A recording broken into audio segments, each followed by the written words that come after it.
परम पूज्य गुरुदेव जी, अर्चनी बंदनी मुद मंगलमय संत समाज, धर्म प्रेमी सज्जनों, माताओं, प्यारे बच्चों, आप लोगों के समक्ष कुछ बातें प्रस्तुत है।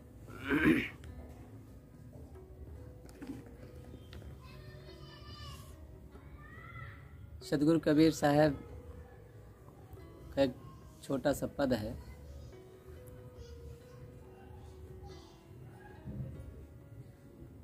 कुछ पंक्ति पर विचार करते हैं। बहुत दुख दुख दुख की खानी, तब बची हो जब राम ही जानी। बहुत दुख दुख दुख की खानी। साहब इसमें बहुत जोर दे करके दुख को प्रकट करते हैं। ये शरीर, ये जीवन दुखों की खानी है। सदगुरु कबीर साहब ने एक पद में और भी कहा है, तंदर सुखिया काहू न देखा, जो देखा सो दुखिया। उदय हस्त की बात कहत हूँ, सबका किया विवेका। जीवन में मैं अनुभव करके देखा और जिधर भी नज़र मेरी गई, लगभग सबको दुखी देखा। सब दुखी ही लोग हैं। जो भी आप खुद अनुभव करते होंगे, किसी के पास बैठते होंगे तो उससे दुख का ही अनुभव आपको मिला होगा। किसी के उत्साह और हृदय जुबान से यह नहीं निकला होगा कि हम बहुत आनंदित हैं, गुरु की कृपा से हम बहुत खुश हैं, बहुत सुखी हैं। जल्दी से नहीं मिलता है। मिलता भी है तो बहुत ऊपर ऊपर है। अंदर झांक कर देखा जाए तो दुख ही दिखाई देता है। साहब कहते हैं, बहुत दुख दुख दुख की खानी, तब बची हो जब राम ही जानी। इस दुख से तभी बचा जा सकता है जब राम को जानेंगे, राम को समझेंगे। राम को बिना जाने, बिना समझे हम दुखों से मुक्त नहीं हो सकते हैं। हर आदमी दुखों से बचना चाहता है, मुक्त होना चाहता है, सुखी होना चाहता है। दुखों से तभी मुक्ति मिल सकती है जब अपनी ओर निहार चलो, दुनिया झगड़े से क्या मतलब। बुरा जो देखन मैं चला, बुरा न मिलिया कोय, जो दिल ढूंढा आपना मुझसे बुरा न कोय। अपने अंदर झांक कर देखेंगे तो दुख कम होगा। जैसे मोटा उदाहरण, हम अपने चेहरे को देखते हैं तो उसमें कुछ गंदगी नहीं रह पाती है, अपने आप सफ़ा करने का मन हो जाता है। कपड़े को देखते हैं तो साफ कर देते हैं, समय से धो देते हैं। शरीर को बिना नहाए किसी को शायद अच्छा नहीं लगता होगा। जो भक्त नहीं है वो भी बिना नहाए उनको अच्छा महसूस नहीं होता है। सब नहाते हैं, स्नान करते हैं। घर में आप झाड़ू लगाते हैं, साफ़ होता है। जिस घर में आप जाते हैं रिश्तेदारी में या अपने घर में ही, जब सफ़ा दिखाई देता है तब आपको अच्छा एहसास होता है, खुशी मिलती है। तो यहाँ का भाव ये है कि खुशी तब मिलती है जब हम सफाई में जीते हैं। तन सफ़ा मन सफ़ा तो साहब काहे खपा। जब हमारा तन सफ़ा होता है, तन से संबंधित प्राणी पदार्थों से हमें अच्छा एहसास होता है। जिस घर में हम रहते हैं बिल्कुल सुंदर क्लीन दिखाई देता है, उसकी सफाई रखते हैं। जैसा तैसा जीवन जीना पसंद नहीं करते हैं तो अंदर हम अच्छा एहसास करते हैं, खुशी का अनुभव करते हैं। सफाई जीवन में 3 पार्ट हैं, तन मन और वचन। तन की सफाई है, तन से अच्छे कर्म करें, दया का व्यवहार करें, लोगों के साथ अच्छा व्यवहार करें। यहाँ तक हमें यह सोच रखना चाहिए, अपने मन में भाव रखना चाहिए कि हमारे कारण किसी को कष्ट ना हो, दुख ना हो। तन से अच्छे कर्म करना चाहिए और मन से कई बार देखा जाता है कि तन में उतनी ताकत नहीं है, शक्ति नहीं है, धन भी नहीं है इतना कि हम लोगों को दे सकें, ताकत भी नहीं है कि लोगों की सेवा कर सकें। तो मन से अच्छा सोचा जा सकता है। मन से अगर हम लोगों के प्रति अच्छा भाव रखते हैं, हमारे मन में राग नहीं है, द्वेष नहीं है। सतगुरु कबीर साहब की एक साखी है, कबीरा खड़ा बाजार में सबकी मांगे खैर, ना काहू सो दोस्ती ना काहू सो बैर। जहाँ दोस्ती होती है वहीं बैर भी होने की संभावना होती है। तो ना दोस्ती ही रखना है ना बैर ही करना है। दोस्ती नहीं रखेंगे तो बैर अपने आप नहीं होगा। तो इसका मतलब व्यवहार ना करें, लोगों से मिलें ना, लोगों के यहाँ जाएं ना, बुलाएं ना, इसका मतलब ये नहीं है। लोगों को बुलाएं, सेवा करें, जो बन पड़े उनसे व्यवहार करें, लेकिन ममता ना करें, मोह ना करें। क्योंकि मोह सकल व्याधिन कर मूला, ते पुण्य उपजय बहु सूला। जहाँ मोह होता है वहाँ दुख होता है, पीड़ा होती है, और हम दुख से बचना चाहते हैं। तो दुख से बचने के लिए तो मोह का त्याग करना ही पड़ेगा। तो तन से हम अच्छा व्यवहार करें और मन से अच्छा सोचें। अच्छा सोचते हैं, महात्मा बुद्ध ने भी कहा है, अच्छा सोचोगे तो अच्छे हो जाओगे, बुरा सोचोगे तो बुरे हो जाओगे। अच्छा सोचने वाला ही दुनिया में संत बनता है, सज्जन बनता है, महान बनता है। समय से उसी की पूजा होती है। अच्छा सोचने वाला ही सद्गुणी कहलाता है। अच्छा सोचने वाला ही दयालु बन सकता है। अच्छा सोचने वाले के अंदर ही करुणा आ सकती है, प्रेम आ सकता है, समता का भाव जग सकता है। जो जहाँ पर अच्छी सोच है वहीं पर भाई भाई में प्रेम बन सकता है, पिता पुत्र की में आपस में बन सकती है। पुत्र अपना कर्तव्य निभाएगा और पिता अपना कर्तव्य निभाएगा। जहाँ पर अच्छी सोच होगी, अच्छी भावना बनेंगे, अच्छी भावना बनेगी, और अच्छी भावना जहाँ होती है वहीं तो प्रेम पैदा होता है। और प्रेम जहाँ है तो सुख खोजने की ज़रूरत कहाँ पड़ेगी। लोग मंदिर में जाते हैं, पूजा कराते हैं, इसी को अच्छा समझते हैं। हम कहते हैं, संत गुरुजनों ये कहते हैं, मंदिर में ना जाएं, लेकिन घर में जो आपके सामने बच्चे हैं, माता पिता हैं, रोज़ सुबह उनके पास बैठ लें, पैर छू लें, उनका सम्मान करें, उनके प्रति अच्छे भाव रखें। क्योंकि ये ज़रूरत समय से आपको भी पड़ सकती है। क्योंकि हर व्यक्ति एक दिन पिता बनता है।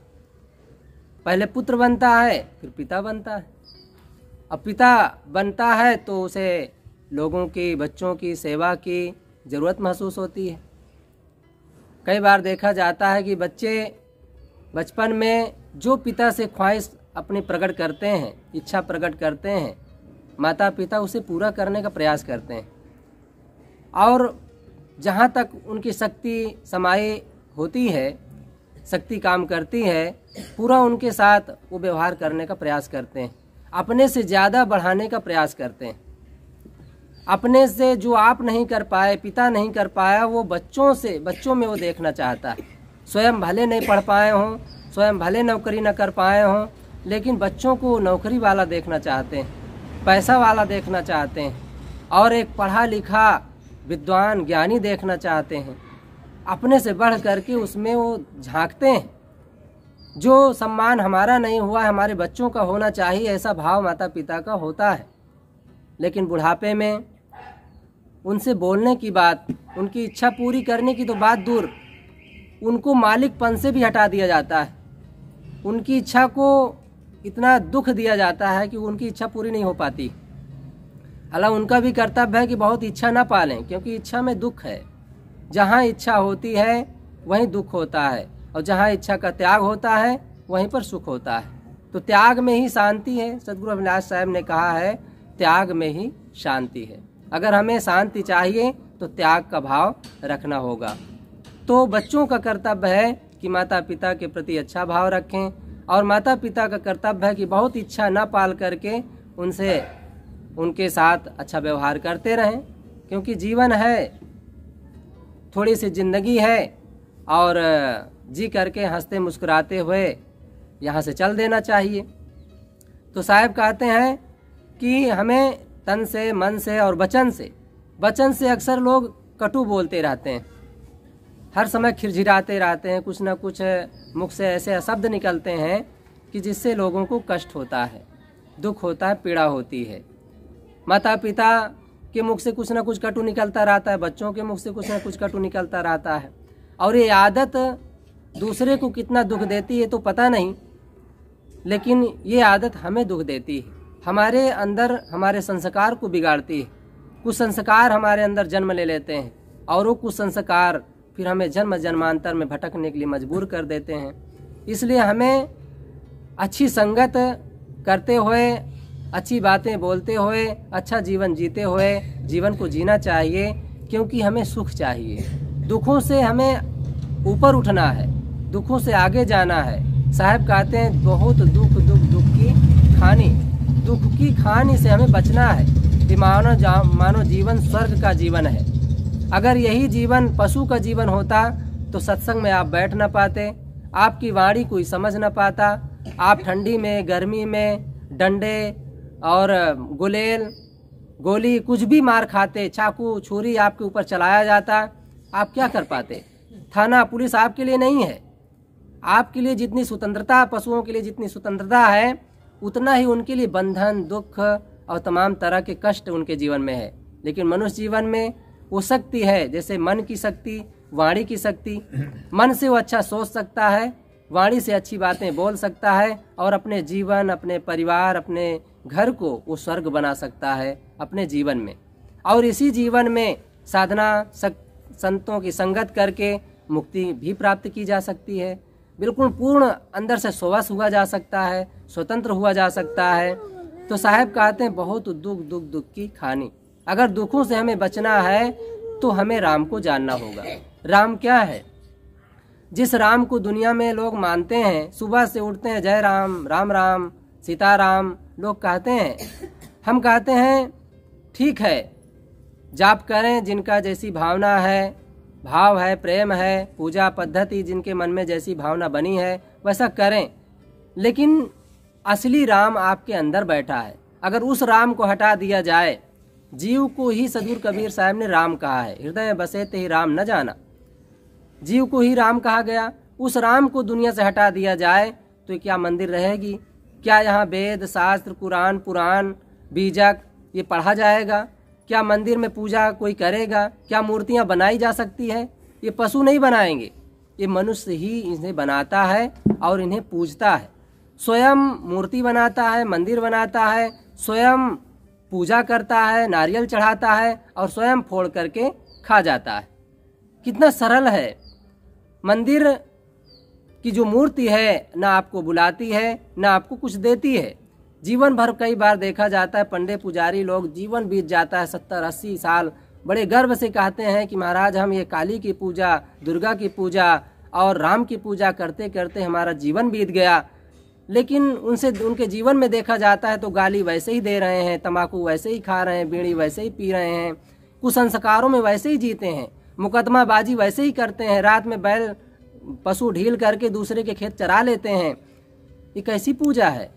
इससे बढ़िया पूजा तो है कि आप घर में प्रेम से रहें, अपने वाणी से कटु न बोलें, तंबाकू बीड़ी सिगरेट न खाएं पिएं, गंदा मांसाहार का जीवन न जिएं, अंडा में विटामिन न खोजें, अच्छा जीवन जिएं। बस राम की पूजा मानो हो रही है, क्योंकि राम आपके अंदर बैठा देख रहा है। आप को मंदिर वाला राम देखता है कि नहीं देखता? आप पूजा करते हैं, उसके बारे में लोग सम्मान करते हैं कि नहीं करते हैं? लेकिन आपके अंदर जो बैठी आत्मा है, हमारे अंदर जो बैठी आत्मा है, राम है, वो बार बार देख रही है। हर कर्म हमारे देख रही है, जो भी हम करते हैं वो देख करके लिख रही है और समय आने पर उसको हमारे सामने प्रकट करेगी। क्योंकि सदगुरु कबीर साहब एक साखी में कहे हैं कि अपनी कमाई आपकी, न राम माई न बाप की, बोया पेड़ बम्बूल का तो आम कहाँ से खाए। तो जो बोया जाता है वही सामने काटा जाता है। तो हमें वही कर्म करना है। कर्मों को अपने सुधारोगे भाई, तुम पर जुल्म है नहीं ईश्वर खुदाई, कर्म हमारा अच्छा है तो किस्मत हमारी दासी है, धर्म हमारा अच्छा है तो घर में मथुरा काशी है, कर्म धर्म दोनों अच्छे तो जीवन बने अविनाशी है, कर्म धर्म दोनों बिगड़े तो गले में हम की फांसी है। फांसी हम ही बनाते हैं। तो सदगुरु कबीर कहते हैं कि दुख से बचना चाहते हो तो राम को जानो, और वो राम आपकी आत्मा है, उसको आप पवित्र करें। वो पवित्र अपने आप में है, लेकिन आप तन से, मन से, वचन से कुछ ऐसे कर्म, ऐसे व्यवहार कर लेते हैं, हम ऐसा व्यवहार कर लेते हैं कि उसमें पर्दा पड़ जाता है, और पर्दा ही कहीं ना कहीं दुखों का कारण बन जाता है। उसमें वासना रूपी पर्दा, काम क्रोध लोभ मोह, यही सब पर्दा है। ये उसमें ऐसा घेरा बना लेते हैं कि जीव हमारे समझ में नहीं आता, आत्मा हमारे समझ में नहीं आता। दुखी तो वैसे ही होते हैं, दुख समझ में आता है। तो फिर उस राम को हम मंदिर में, मस्जिद में या दुर्गा के नाम पर, तमाम पूजा के नाम पर तमाम हम खटकर्म करते हैं, कर्मकांड करते हैं। अगर हमारे अंदर की वासना, मोह, ममता ये घटे तो राम अपने आप समझ में आएगा। जैसे दर्पण साफ हो जाए तो चेहरा अपने आप दिखाई देता है, साफ दिखाई देता है। ऐसे जब मन रूपी दर्पण साफ हो जाए, वासना रहित हो जाए, क्रोध रहित हो जाए, मोह रहित हो जाए, तो निश्चित है कि शांति रूपी जो देवी है, जो आत्मा रूपी भगवान है, परमात्मा है, अपने आप है उसका समझ में आने लग जाएगा, अनुभव में आने लग जाएगा। तो हमें सदगुरु कबीर साहब की इस पद को, इस पंक्ति को ख्याल में रखते हुए राम को समझने का, अनुभव करने का प्रयास करना है। उसके लिए संतों की संगत, साधना, ध्यान, चिंतन करते रहना है। यहीं पर अपनी वाणी को मैं विराम देता हूँ। सदगुरु कबीर साहब की पंक्ति है, बहुत दुख की खानी, तब बची हो जब राम ही जानी। यहीं पर अपनी वाणी को विराम देता हूँ। बोलिए सदगुरु देव की जय। जरा जोर से बोलें, बोलिए सदगुरु कबीर साहब की, संत समाज की, भक्त समाज की, साहिब